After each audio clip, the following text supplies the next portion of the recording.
Мы всегда имеем панкреатит, и панкреатит всегда приводит к отеку нашего кишечника. Второе. Любой холецистит, а это заболевание печени, с закрытым желчным пузырем приводит к появлению асцита. Смотрите, появляется отягощение нашего живота или кишечника в двух случаях. Первое — это холецистит на фоне плохо работающей печени и желчного пузыря, на фоне, как правило, приема алкоголя или большого количества сладкого. То есть, что мы можем предпринять сразу же? Первое, мы можем предпринять исключение глюкозы, углеводов и алкоголя. То есть с этого необходимо начинать. Чем бы вы ни лечились, если вы это не убираете, все остальное будет просто бессмысленной тратой денег.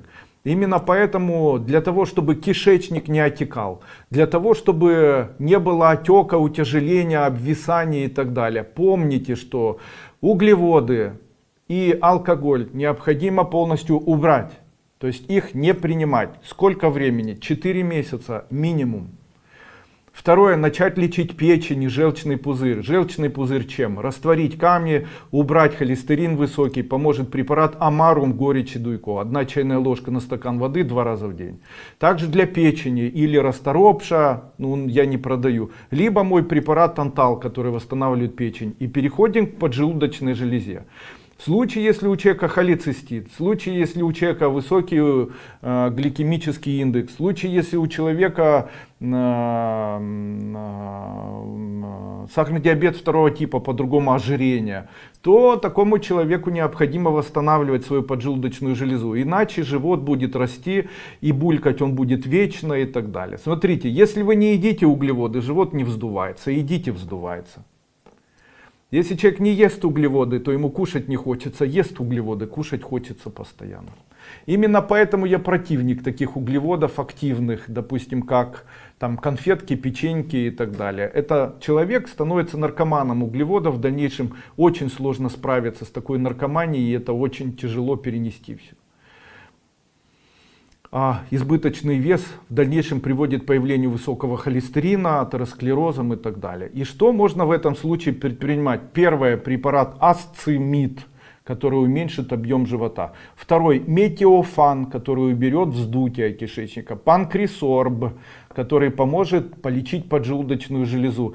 И четвертое, тантал, который поможет восстанавливать печень. Ну и если есть активный холецистит, высокие показатели там, билирубина, холестерина и так далее, то любые горечи. Я рекомендую мои горечи Амарум Дуйко. Сделаны из 22 горьких растений, куда входит и горячавка, и полынь, несколько видов, и зверобой и так далее. То есть уникальное не спиртовое вещество, которое рекомендую использовать с высоким количеством горечи. Как оно влияет? Мы худеем, улучшается общий стул в случае, если есть запоры, улучшается цвет кожи. В случае, если у человека улучшается цвет кожи, то это приводит к разгрузке печени, она начинает заниматься своими делами. Вырабатывает фибрины, которые приводят к вырабатыванию коллагена, который становится частью наших суставов, мы перестаем скрипеть, у нас улучшается рост, мы перестаем гнуться, вернее перестаем уже, улучшается осанка и так далее, и так далее. То есть говорить об этом можно долго и практически вечно. То есть это бесконечный такой цикл всевозможных химических превращений, которые происходят в нашем невероятно